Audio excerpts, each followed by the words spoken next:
ঘন্টার কাজ হবে মিনিটে। নমস্কার বন্ধুরা, আশা করছি সবাই ভালো আছো এবং সুস্থ আছো। আজকে আরও কয়েকটি ছোট ছোট টিপস নিয়ে তোমাদের সঙ্গে হাজির হয়েছি। তো পুরো ভিডিওটাতে সঙ্গে থাকো, আশা করি উপকার হবে। তো চলো বন্ধুরা, প্রথম টিপস এটাই যে এরকম ধরনের তেলের প্যাকেট কিন্তু আমরা প্রায় প্রত্যেকেই কিনে এনে থাকি। আর এই প্যাকেটগুলো তেল ঢেলে নেওয়ার পরে ফেলে দিই।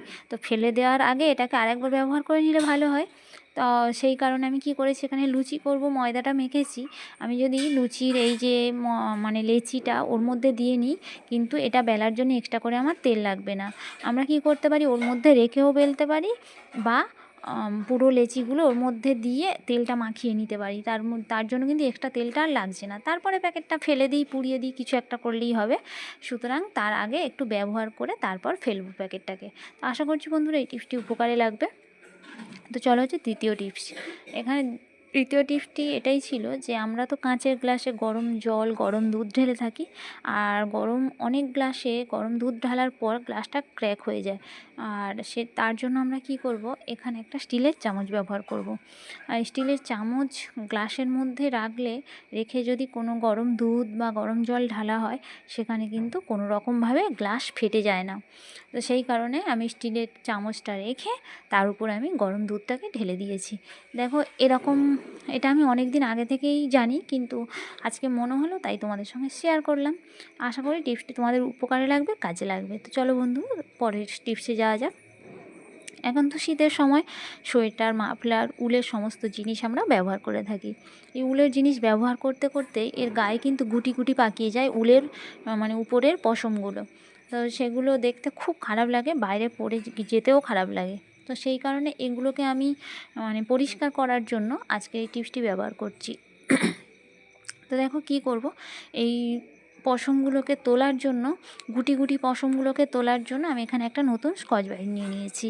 এই স্কচ ব্রাইটটা দিয়ে যদি আমি আলতো করে এইভাবে আস্তে আস্তে টানতে থাকি, যে গুটি গুটি ছিল যে উলগুলো, সেগুলো তো কেটে পড়ে যাবে, প্লাস যেগুলো জড়িয়ে ধরেছিল সেগুলো একেবারে সমান হয়ে যাবে। তো এতে আর অসুবিধা থাকবে না, দেখতে খারাপও লাগবে না, এটা আমরা অনায়াসে বাইরে পড়ে যেতে পারি।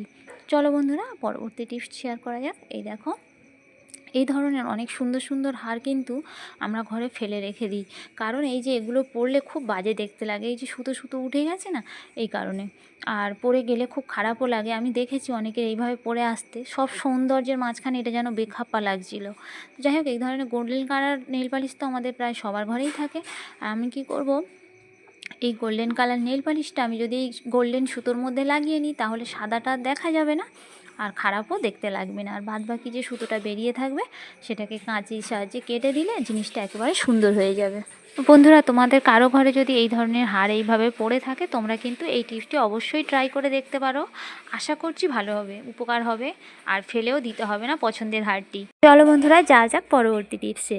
এখানে দেখো, এই যে আমরা এই ধরনের অ্যাডাপ্টার, কিন্তু একটা অ্যাডাপ্টারে বিভিন্ন চার্জার লাগিয়ে কিন্তু আমরা লাইট চার্জ দিই, ফোন চার্জ দিই। তো এটাকে বারবার খোলাফেলা করতে হয়। আর এই যে খুলে আবার পরবর্তী চার্জের কর্ডটা লাগানোর সময় কিন্তু খুব অসুবিধা হয়, বোঝা যায় না যে কোনটা সোজা দিক আর কোনটা উল্টো দিক। তো সেই কারণে কিন্তু এটাকে আমরা একটা চিহ্নিত করে রাখবো, না হলে এই কর্ড বারবার উল্টো সোজা লাগাতে লাগাতে পিনটা কিন্তু খুব সহজে খারাপ হয়ে যায়। তো সেই কারণে আমি কি করেছি, একটা নেল পালিশ নিয়ে নিয়েছি। নেল পালিশ তো আমাদের সবার ঘরে আছে। তো নেল পালিশ নিয়ে আমি অ্যাডাপ্টারের গায়েও দাগ দিয়ে নেব, সোজা দিক কোনটা, আর প্রত্যেকটা চার্জারের কর্ডের গায়েও এইভাবে ঠিক দাগ দিয়ে চিহ্নিত করে রাখবো, যাতে পরবর্তী সময় আমরা কিন্তু অ্যাডাপ্টার থেকে চার্জার খুলে মানে সহজে লাগাতে পারি। জানো তো বন্ধুরা, ঠিক একইভাবে আমরা মোবাইলে চার্জ দেওয়ার সময়ও কিন্তু এইভাবে, আমাদের হাতে যদি আরেকটা মোবাইল থাকতো আমি এটা দেখিয়ে দিতাম, যেহেতু নেই সেই জন্য আমি দেখাচ্ছি। অনেক মোবাইলের পিনগুলো উল্টো দিকে হয়, আবার সোজা দিকেও হয়। তো এক একটা মোবাইলে এক এক রকম। তো সেই কারণে কিন্তু আমি কি করব, এই মোবাইলে চার্জ দেওয়ার আগেও কিন্তু এই যে চার্জারের এই কর্ডের দিকটাও একটু নেল পালিশ লাগিয়ে, সোজা দিকে নেল পালিশ লাগিয়ে রাখবো, তাহলে সহজে ফোন চার্জেও দেওয়া যাবে আর কোনো সমস্যাও হবে না। তো চলো বন্ধুরা, আজকে দেখো শেষ টিপস, এটা হচ্ছে ডিম ছাড়ানো। আমি কিন্তু একসঙ্গে মানে প্রচুর ডিম কিন্তু এইভাবে সহজে ছাড়িয়ে নিতে পারবো। দেখো সহজে ডিম ছাড়াতে গেলে কিন্তু খোসা মানে যতক্ষণ না ঠান্ডা হয় খুব মানে অসুবিধা হয় ছাড়ানোর জন্য। কিন্তু আমরা যদি কোনোভাবে এইভাবে গ্লাসের মধ্যে নিয়ে একসঙ্গে বড় গ্লাস হলে 2-3টে ডিম কিন্তু এইভাবে দেওয়া যাবে, দিয়ে সহজে একেবারে নাড়িয়ে নিলে দেখো কত সহজে ডিমগুলোকে ছাড়ানো যাচ্ছে। তো বন্ধুরা, আজকের এই টিপসগুলির মধ্যে কোন টিপসটি তোমাদের সবথেকে ভালো লেগেছে তোমরা অবশ্যই কিন্তু কমেন্ট করে জানাবে। আর খুব সাধারণ টিপস নিয়ে তোমাদের সঙ্গে আমি ভিডিও করি, কারণ আমি যেগুলো সম্মুখীন হই সেগুলোই তোমাদেরকে জানানোর চেষ্টা করি। তো দেখতেই পাচ্ছ কত সহজে ডিমগুলো ছাড়ানো হয়ে যাচ্ছে। এখানে একটা কেন 100টা ডিম দিলেও কিন্তু খুব সহজে ছাড়ানো হয়ে যাবে। আশা করছি আজকের টিপসগুলো তোমাদের উপকারে লাগবে, আর ভালো লাগলে অবশ্যই লাইক করতে ভুলো না। বন্ধুরা, যারা ফেসবুক থেকে দেখছো তারা আমার ইউটিউব চ্যানেলটাকে সাবস্ক্রাইব করে দিও, আর যারা ইউটিউব থেকে দেখছো তারা আমার ফেসবুক প্রোফাইলটাকে ফলো করে দিও। আজকের মতো এখানেই শেষ করছি, টাটা, সবাই ভালো থেকো।